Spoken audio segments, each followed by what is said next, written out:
Ndi Professor Washington Mahia, President Association of Independent Colleges, Junior Schools, Infant and ECD Centers in Zimbabwe. Basi vese vanogona muklasi, vamwewo vanogona zvenhabvu zvokushandisa makumbo namaoko.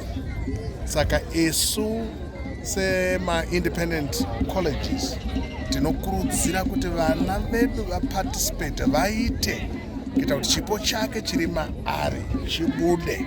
Anogona kusange achigona muklasi asi kumutambo iri nyanzvi. Uyewo zvinotibatsira panyaya yemadrugs yanetsa munyika yedu yeZimbabwe nedzimwe nyika dzakadaro. Saka vana vakava evolved kana vakange vachiita masports, zvinovabatsira kuti vave engage, vave nezvavanoita pane kungoti vange vakangogara. Nekuda kwokuti pfungwa dzese munhu wese asirina chaanoita unozopedzisira asarudza nzira dzakashata. Saka tiri kufara nemaprovince ese ari pano kubva kuChipinge South kunonzi kwaChicheche vari pano, vari kutamba pano and vari kuita zvakanaka. Uyewo seassociation tinokurudzira makoleji ese ari pamusoro, ari pasi, achiri kutanga.